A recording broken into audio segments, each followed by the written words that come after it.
Siempre me gustaron los lugares tranquilos. Desde pequeña, nunca fui muy fanática del bullicio, los claxones, los edificios altos o la gente corriendo de un lado a otro. Creo que por eso, cuando surgió la oportunidad de mudarme a una casa en el campo, acepté de inmediato. Era una casa sencilla pero espaciosa, con un patio lleno de árboles y un porche de madera frente al camino. Estaba a unos 40 minutos del pueblo más cercano. No era un lugar aislado del mundo, pero tampoco se podía decir que estuviera cerca de todo. Era exactamente lo que buscaba. Me mudé a finales del verano, cuando los días aún eran cálidos, pero ya se sentía el viento cambiar. Los vecinos más cercanos vivían a más de 200 metros de distancia, cada uno en su propiedad. La mayoría eran personas mayores, acostumbradas a esa vida tranquila y llena de silencio. Aquí no se oyen sirenas ni gritos. Lo que se escucha son los pájaros por la mañana, el viento moviendo las hojas, el sonido de los grillos por la noche. Es el tipo de sonido que solo quienes han vivido fuera de la gran ciudad conocen. Como trabajo desde casa, paso todo el día frente a la computadora. Para no volverme loca, adquirí el hábito de salir a caminar al atardecer. Era el momento del día que más esperaba. Me ponía las zapatillas, agarraba una botella de agua y caminaba por el camino de tierra que pasaba frente a mi casa.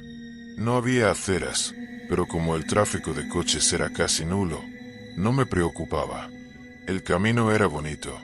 Por un lado, había cercas de madera que separaban pastos y pequeñas granjas. Por el otro, una zona boscosa con árboles altos y ramas que parecían inclinarse sobre el camino, proyectando sombra incluso cuando el sol aún era fuerte. A veces veía algún perro suelto, un caballo atado o incluso un señor en bicicleta. Pero la mayoría de los días, solo estaba yo y la naturaleza. Caminaba durante unos 20 o 30 minutos y regresaba antes del anochecer. Siempre me gustó la sensación de estar sola, de escuchar mis propios pasos en la tierra suave y de respirar ese aire limpio. Pero, en una de esas caminatas, algo diferente ocurrió. Nada grande, nada llamativo. Fue una de esas cosas que casi no notas, pero que dejan una marca. Estaba regresando a casa, como siempre, cuando noté algo al borde del camino. Es difícil de explicar, porque no era algo muy claro. Era más una impresión, un sentimiento. Del lado del bosque, entre dos árboles más alejados del camino, creí ver a alguien quieto. No llegué a ver su rostro, ni su ropa, ni detalles.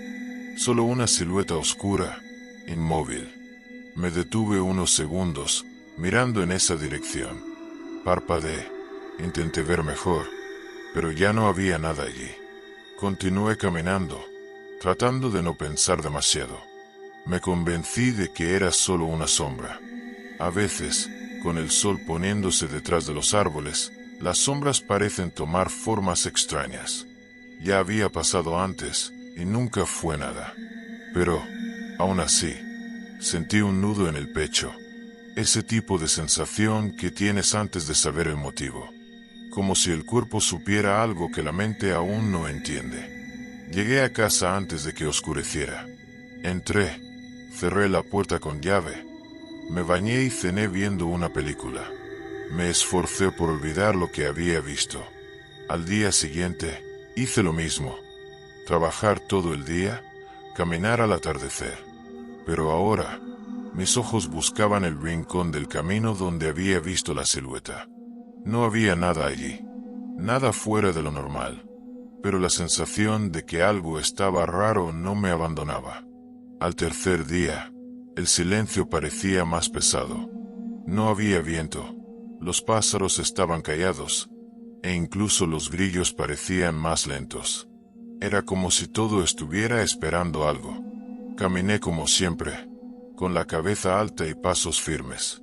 No quería mostrar miedo, pero cuando pasé por la parte del camino donde había notado la silueta, mis pies vacilaron. Sentí que me observaban, como si unos ojos que no podía ver estuvieran fijos en mí. Miré hacia atrás, solo para asegurarme. El camino estaba vacío.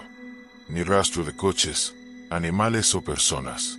Respiré hondo y seguí. Al llegar a casa, cerré la puerta con más fuerza de lo normal. Me quedé en silencio unos segundos, tratando de escuchar cualquier ruido afuera. Pero solo oí el leve crujir de la madera de la casa enfriándose con la noche. A partir de ese día, empecé a caminar más temprano. Salí alrededor de las 5, cuando el sol aún estaba alto, y hacía el recorrido más rápido. Seguía disfrutando del paseo, pero ya no me relajaba tanto. Era como si algo hubiera cambiado en el paisaje, aunque todo pareciera igual. Quizá era solo mi mente, quizá solo era cansancio, pero la incomodidad crecía cada día. Una tarde, casi al final de la semana, decidí tomar un camino un poco más largo. Giré a la izquierda en una bifurcación del camino, seguí un sendero de tierra que llevaba a un campo abierto. Nunca había ido más allá de ese punto, pero el cielo estaba bonito y la luz del sol aún era fuerte. Tenía ganas de caminar un poco más. Fue en ese sendero donde lo vi de nuevo. Esta vez no era una silueta, era alguien, un hombre, quieto al otro lado del campo, entre los árboles. Estaba lejos, pero se notaba que me miraba. No se movía, no saludaba, solo observaba. Mi cuerpo se congeló por unos segundos. Intenté fingir que no lo había visto. Di la vuelta y comencé a regresar con calma, pero por dentro, mi corazón latía con fuerza en mi cuello. No miré hacia atrás. Solo cuando llegué al camino principal me sentí un poco más segura. Apresurada, volví a casa con pasos firmes y los brazos tensos. Al llegar, cerré todos los cerrojos, cerré las ventanas y me dejé caer en el sofá sin poder relajarme. Esa noche, dormí con un cuchillo de cocina al lado de la cama. Pensé que era exagerado, pero mi instinto no me dejaba otra opción. Y aún así, el sueño tardó en llegar. Los días siguientes, intenté seguir mi rutina como si nada hubiera pasado. Me convencí de que podía ser un vecino cualquiera, alguien parado allí por casualidad, quizás solo contemplando el atardecer. Pero por más que lo intentara, la imagen de aquel hombre inmóvil entre los árboles no salía de mi mente. Era como si, en silencio, hubiera dejado una marca que no podía borrarse. ¿Y tú? ¿Alguna vez has tenido la sensación de ser observado por algo que no debería estar ahí? Deja tu relato en los comentarios. Quién sabe, quizá tu historia sea la próxima. Suscríbete al canal, activa las notificaciones y adéntrate con nosotros en las sombras donde los ojos humanos no alcanzan. Gracias por vernos. Hasta la próxima.